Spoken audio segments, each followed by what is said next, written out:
ძალიან საინტერესო ვიდეო ბლოგი გამომივა 1939 წელს ისი თქვენ რომ რიბენტროპ-მოლოტოვის პაქტის შედეგად მოხდა ბალტიის სამი სახელმწიფოს გაუქმება და მიერთება შეყვანა ძალით შეყვანა სტალინისტურ საბჭოთა კავშირში მანამდელი პერიოდიდანაც და შემდგომ პერიოდში საბჭოთა პერიოდს გულისხმობ ანგარიში და 52 წელი გამოდის ბალტიის სამივე სახელმწიფო ერთად ებრძოდა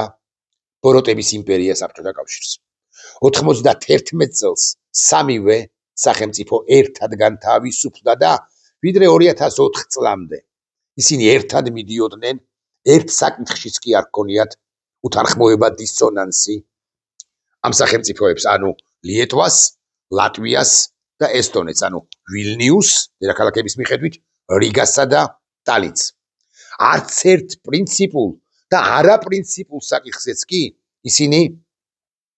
ისინი არ კამათობდნენ არ ისინი მსჯელობდნენ მაგრამ განსხვავებული პოზიციები არ ჰქონია სამივე სახელმწიფოს აკი ამიტომაც დამატებით 2004 წელს მოხდა საოცარი ამბავი ამ ქვეყნების ისტორიაში სამივე ერთად შევიდა ჩრდილოატლანტიკური ხელშეკრულების ორგანიზაციაში ასე მაგალითად უნგრეთი შესულია მაგალითად მანამდე 4 წლით ადრე 1999 წელს აი 2004 წელს შესულია ლიეტვაც, ლატვიაც და ესტონეთიც აი მაგალითად ლუქსემბურგი გაგიკვირდებათ და შესულია 1959 წელს მაგალითად ჩრდილო მაკედონია შესულია 2020 წელს პოლონეთი შესულია 99-ში სლოვენია გაგიკვირდებათ და შესულია 2004-ში მათთან ერთად და სლოვაკეთიც ასე მაგალითად კარგით ამას არა აქვს პორტუგალი 59 წელს არის შესული ხო ან ესპანეთი მაგალითად 1992 წელს არის შესული თურქეთი საერთოდაც დამფუძნებელი 1952 წელს არის შესული ერთ-ერთი პირველი სახელმწიფოა ჩრდილოატლანტიკური ხელშეკრულების ორგანიზაციის ორგანიზაციისა ნატოსი ნორვეგია 59 წელს შევიდა არ მეშლება ნამდვილად ერთად ყოფნას აქვს პრინციპული მნიშვნელობა კიდე გადავიდოდე საქართველოს უკრაინისა და მოლდოვის ერთად ყოფნის აუცილებლობაზე მანამდე გეტყვით რომ უკვე შემდგომ ლიეტვა ლატვია და ესტონეთი ასევე ერთად გაწევრიანდნენ ევროკავშირში ესეც ძალიან დიდი მოვლენა იყო ამ სამი სახელმწიფოსთვის და ამ სამი სახელმწიფოს საზოგადოებებისათვის 2008 წელს საქართველოსთან და უკრაინასთან მიმართებაში ჩრდილოატლანტიკური ხელშეკრულების ორგანიზაციაში დეკლარაციაში გაკეთდა საოცარი ჩანაწერი საქართველო და უკრაინა გახდებიან ნატოს წევრები 2008 წლის 4 აპრილია სუსტად მახსოვს და მანამდე საქართველომ იანვრის თვეში ჩაატარა რეფერენდუმი ამ საკითხთან დაკავშირებით და მოსახლეობის არ შემეშლება 77%-მა ხარი დაუჭირა საქართველოს გაწევრიანებას ნატოში. ამასაც დაეყრდნო სხვათა შორის ჩრდილოატლანტიკური ალიანსი და რომ არა ანგელა მერკელის ფრიად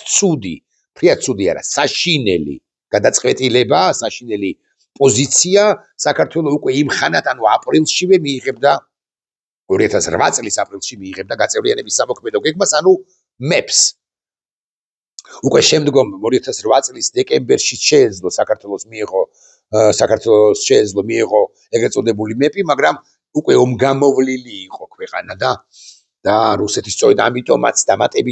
დაგვესხა ჩვენ თავს 2008 წელს, მაგრამ ეს არ ნიშნავს იმას, რომ ჩვენ უარი უნდა გვეთქვა ჩრდილოატლანტიკურ ალიანსში გაწევრიანებაზე ლიტვასაც ლატვიასაც და ესტონეთსაც ყარავს ნატოს კოლგა მიუხედავად იმისა დამოუკიდებლად იმის რამდენად ძლიერი და სუსტია ნატო გასაკვირველია დასუსტებულია აქვე ვაღიარებ მაგრამ მაინც ერთიანი სულისკვეთების და კოლექტიური უსაფრთხოების ორგანიზაცია აქ ერთობაზე ერთ სულისკვეთებაზე ლაპარაკობ მე ევროკავშირთან მიმართებაში საკი გითხარით სამივე სახელმწიფო ერთად გაწევრიანდა მეთქი უკვე შემდგომ პერიოდში და ახლა გადავიდეთ სხვა სახელმწიფოებზე რომლებმაც დაიწყეს მოძრაობა ცალკე ნატოსკენ და ცალკე ევროკავშირისკენ აი ევროკავშირზე თქვათ საქართველო, უკრაინა და მოლდოვა იყვნენ აღმოსავლეთ პარტნიორობის ფორმატ ფარგლებში ამ აღმოსავლეთ პარტნიორობის ფორმატ ფარგლებში დაწინაურებული ქვეყნები იყვნენ საქართველო, უკრაინა და მოლდოვა. საქართველო ამ ორ სახელმწიფოს კიდე რაღაცეებში სჯობდა.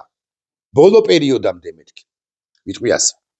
მაგრამ უკრაინის ომმა ბევრი რამ არია. უკრაინის ომმა და საქართველოს დე-ფაქტო ხელისუფლების, ახლა უკვე დე-ფაქტო ხელისუფლების ფრიად უცნაურმა არა, ფრიად რუსულმა პოლიტიკამ, რუსულმა პოზიციებად და პოლიტიკამ, როგორც უკრაინის კონფლიქტთან, ისე გლობალურ მნიშვნელოვან საკითხებთან დაკავშირებით თუ მიმართებით. საქართველო ნელ-ნელა კი არა, სწრაფად ჩამორჩა ამ ორ ხსენებულ სახელმწიფოს. და უკვე ბოლო პერიოდია, ბოლო 3 წელიწადია საქართველოს არ იშვიათად ან საერთოდაც არ ახსენებენ გაფართოების კონტექსტში, იმიტომ რომ საქართველო გუღალატა იმ ძირითად პრინციპებს, რომლებიც გარდაულად აუცილებელი იყო იმისთვის, რომ საქართველო წინწაწეულიყო ევროკავშირთან მოლაპარაკებების პროცესში და მიუხედავად იმისა, რომ საქართველოს აქვს ასოცირების ხელშეკრულება 2014, უვიზო რეჟიმი 2017 არ მეშლება, 16-17 ასოცირების ხელშეკრულების ფარგლებში ღრმა და ყოვლისმომცველი სავაჭრო ხელშეკრულება თავისუფალი ვაჭრობის შესახებ სწორედ ევროკავშირის სახელმწიფოებთან და კიდევ აქვს 2023 წლის მიწურულს მიღებული კანდიდატი ქვეყნის სტატუსი საქართველო მაინც ჩამორჩენილი ქვეყანაა. თუ ახლა ვინმეზე ლაპარაკობენ ყოფილი საბჭოთა კავშირის სივრცის სახელმწიფოებიდან, ევროპელები ლაპარაკობენ უკრაინაზე, რომელმაც ამხელა მსხვერპლი გაიღო მათ შორის უკრაინელების უსაფრთხოებად შორის ევროპელების უსაფრთხოებისათვის და აგრეთვე ძალიან ადეკვატურ მოლდოვაზე, რომელიც მიუხედავად იმისა, რომ ამ ქვეყანას არ აქვს საზღვარი საერთო რუსეთთან, არ აქვს მათ შორის სწორედაც რომ უკრაინა, მოლდოვის ხელისუფლება ესე ხუდალხენილი ვერ იქნებოდა და ვერ იქნება, იმიტომ რომ იქ რუსული გავლენები და რუსული ინტერესები საკმაოდ დიდია, მაგრამ მაია სანდუს ხელისუფლება სწორ გეოპოლიტიკურ თამაშს თამაშობს, ის მართებული გაგებით, მართებული კონოტაციით მიეკედლა ცალკე რუმინეთს და ცალკე უკრაინას და ორივეს მხარდაჭერით მიდის ევროგზაზე. საქართველოს ეს არც ღარიბაშვილის, არც მანამდე სხვა პრემიერ-მინისტრების და განსაკუთრებით არც კობახიძის პრემიერ-მინისტრობის დროს ეს არ გაუკეთებია და საქართველო ამ მარათონში, ამ სამ მარათონშიც არა, ამ სამეულს ჩამორჩა გვარიანად. ეხლა ისმის კითხვა, ვისთან ერთად პაკეტში, ვისთან ერთად შეიძლება იყოს საქართველო? ვისთან ერთად შეიძლება მოიაზრებოდეს საქართველო ევროკავშირში გაწევრიანების გზაზე?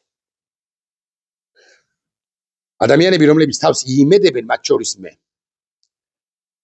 ახალ თეორიას ვაყალიბებთ. გასაგებია, რომ ჩამორჩით უკრაინას და მოლდოვას, ვამბობთ ჩვენ, მაგრამ ესე არ დასრულდება ევროკავშირის გაფართოება. ლისაბონიდან თბილისამდე, ლაგოდეხამდე და ერევნამდეც კი შეიძლება გამოიჭივოს ევროკავშირი, ეს თბილისთან დაკავშირებით ნათქვამი აქვს მაკრონს, ანუ ევროკავშირი იწყება ლისაბონში და სრულდება თბილისშიო, მაკრონს თუ შოლცს აღარ მახსოვს, მაკრონს თუ არ ვწდები და რაღაცა ასეა, საქართველო ნატოს კი არა, ევროკავშირის წევრი გახდება ადრე თუ კი არა, მაგრამ პაკეტში ვიღაცასთან ერთად უნდა გახდეს. ლიეტოვა, ლატვია ესօრეს ჩამორჩით რახანია. ისინი 2000-იანი წლების და ბოლოსკენ გახდნენ 2009-ში ევროკავშირის წევრები, არ შემეშლება გადავამოწმებ. ნატოსთან მიმართებაში ხო ჩამორჩით ისინი სამივე სახელმწიფო გახდა 2004 წელს ნატოს წევრი. ჩვენ და სავალალოდ და სამწუხაროდ ჩამორჩით უკრაინას და მოლდოვასაც, ჩვენ და სავალალოდ და ირაკლი კობახიძის და ბიძინა ივანიშვილის გამოიცობით და ახლა გვჭირდება ვინმე სხვა სახელმწიფო, ვისთან ერთადაც პაკეტში განვიხილებით. გამოჩნდა ამასობაში სომხეთი მისი ადეკვატური ლიდერის ნიკოლ ფაშინიანის სახით, რომელმაც უსწოლესი გეოპოლიტიკური ნაბიჯები გადადგა, ამერიკული ინვესტიციები შემოაქვს სომხეთში, ადეკვატურია აზერბაიჯანთან სამხედრო ომში დამარცხების შემდეგ სომხეთის ღევანდელი ლიდერი, უახლოეს ხანებში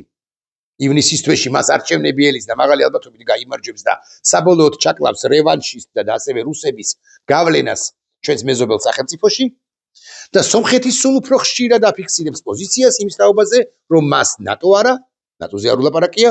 ევროკავშირში გაწევრიანება სურს. მაგრამ რომ დავხედოთ რუკას, სომხეთი ჩვენგან დამოუკიდებლად ევროკავშირისკენ უბრალოდ ვერ წაიწევს წინ. ევროკავშირის სივრცის ნაწილი ვერ გახდება კი, მან შეიძლება მიიღოს უვიზო რეჟიმი, ჩვენი არ იყოს, ის შეიძლება გახდეს კანდიდატი, ჩვენი არ იყოს, მან შეიძლება მიიღოს მანამდე თუ პარალელურად ასოცირების ხელშეკრულება, სხვა შორის თავაზობდნენ სწორედ 2010-იანი წლების დასაწყისში არა 14-15 წლებში სომხეთს იგივეს, მაგრამ მაშინ არაადეკვატური და რუსული ხელისუფლება ჰყავდა სომხეთს და ეს არ გააკეთა სომხეთმა. მან შეიძლება ბევრი ბენეფიტი მიიღოს ევროკავშირისაგან, მაგრამ გაწევრიანება, შესვლა ევროკავშირში სომხეთისგან დამოუკიდებლად ჩვენგან იმ სახელმწიფოსაგან, რომელიც ლოკომოტივი შეიძლება იყოს სომხეთისა, პრაქტიკულად წარმოუდგენელი. ხო და რამდენიმე ხნის წინ იცით თქვენ, საქართველოს სტუმრობდა ნიკოლ ფაშინიანი, ის პირველად არ ჩამოსულა თბილისში ამ 2 კვირის წინ, 10 დღის წინ. ის მისი ეს არ დამითვლია, მაგრამ მე-5, მე-6 შეიძლება მე-8, მე-10 ვიზიტიც კი იყო, თლად მე-10 ალბათ არა, მაგრამ პირველად რომ არ სტუმრობდა, გასაგებია. და ნიკოლ ფაშინიანი შეხვდა პრემიერად წოდებულ ირაკლი კობახიძეს და დახრულ კარს მიღმა უამრავ საკითხზე ისაუბრეს. მათ შორის არ გაიკვირვებთ, ილაპარაკეს ეს ტრიპზე საქართველო როგორ შეიძლება იყოს ამ შუა დერეფნის მთავარი სახელმწიფოა ამ განშტოების ყოველ შემთხვევაში და საქართველო როგორ შეიძლება იყოს ამ საერთო კავკასიური ეკონომიკური სატრანზიტო ეკონომიკური პროექტების ნაწილი. ეს საინტერესო თემაა, მეორე ხარისხოვანი თემა, არ გიგონებთ. არ ვთქვამს არავის, მაგრამ ჩვენ მიმოხილველები, რომლებიც ამაზე მსჯელობდით და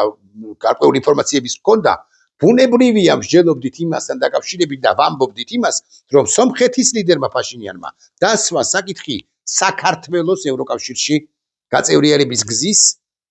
ტემპის, ასე ვიტყვი, თაობაზე ოღონდ შესანიშნავად იცის ფაშინიანმა და პრინციპში მთელმა მსოფლიო, რომ საქართველოს ევროკავშირისკენ არ მოძრაობს, აღარ მოძრაობს სწორედ ფორმალურად ირაკლი კობახიძის და რეალურად კი ბიძინა ივანიშვილის პოლიტიკის მოღალატეობრივი პოლიტიკის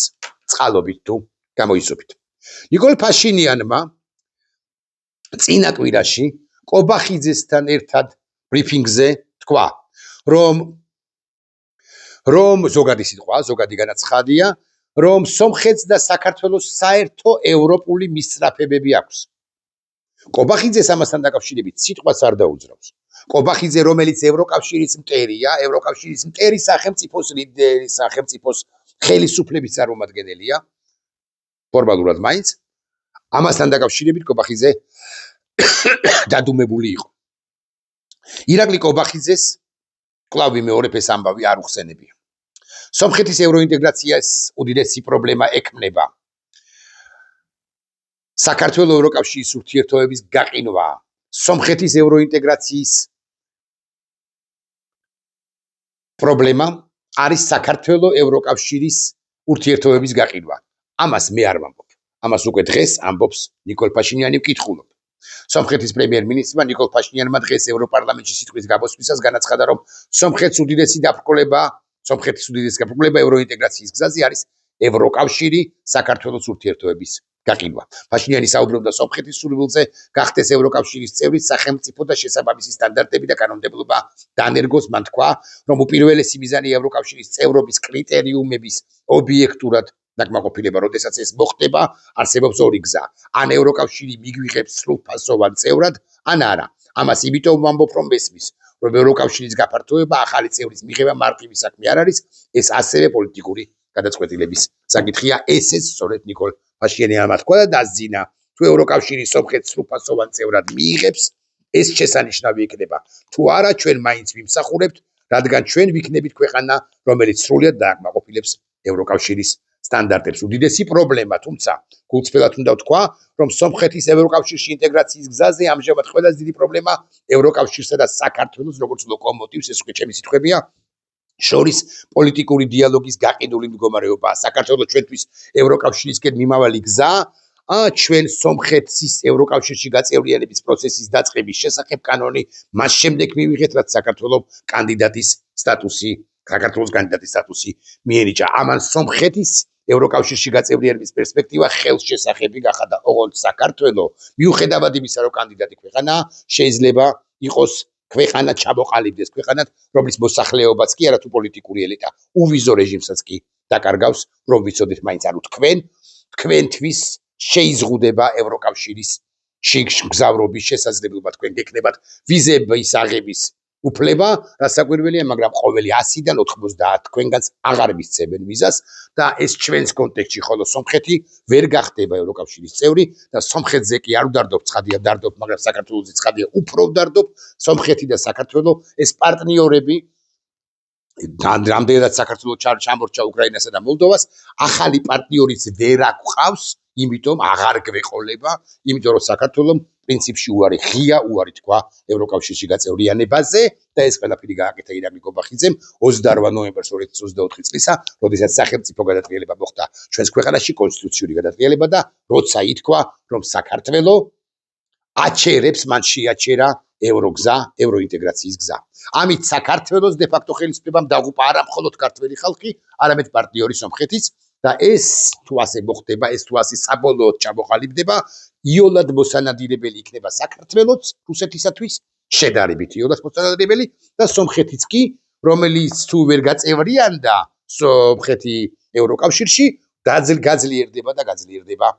რუსული გავლენები იმ ქვეყანაში, სადაც რუსული ერთი ბაზა,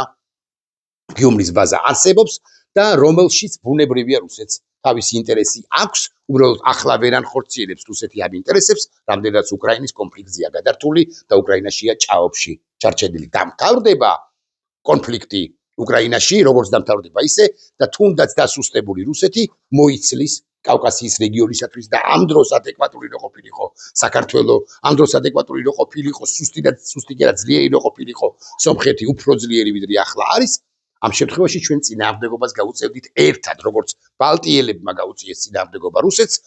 და ისინი უკვე არიან ნატო ევროკავშირის წევრები, როგორც მოლდოვა, უკრაინა უწევენ წინააღმდეგობას ერთად, რასაკვირველია პირველ ყოვლისა უკრაინა, მაგრამ მოლდოვაც უწევენ წინააღმდეგობას რუსეთს და როგორც მოხდებიან, ისინი გახდებიან ისინი ევროკავშირის წევრები. ბოდიშ სვიხტი ერთ-ერთი სამთავრობო კი რამდენიმე სამთავრობო არხი აპიარებს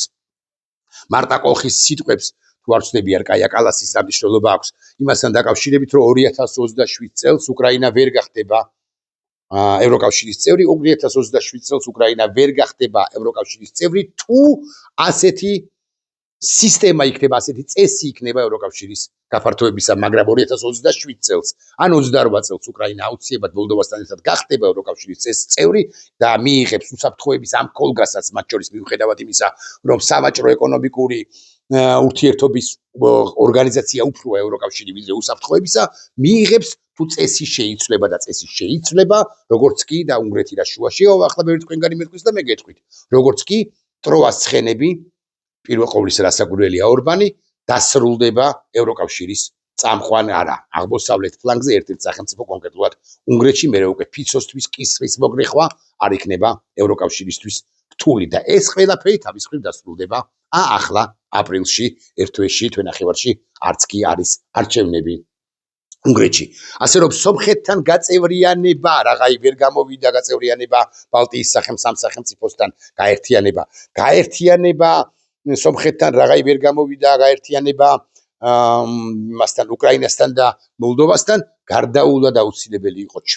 ჩვენი პოლიტიკით ამ რეგიონში ვაძლიერებთ მთლიანად რეგიონში, არა მხოლოდ საქართველოში, არამედ ამ რეგიონში ვაძლიერებთ რუსეთის ინტერესებს ამ გაუაზრებელი პოლიტიკით და ეს განცხადება ფაშინიანისა არის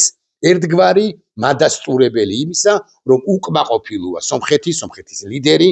უკმაყოფილოა იმ პოლიტიკით, რომელსაც აწარმოებს საქართველოს de facto ხელისუფალი, კონკრეტულად ბიძინა ივანიშვილი და ზოგადად ქართული ოცნების რუსული ხელისუფლება, რუსები, ქართულგვარიანი რუსები, რომლებიც მართავენ ჩვენს ქვეყანას. ნახვამდის.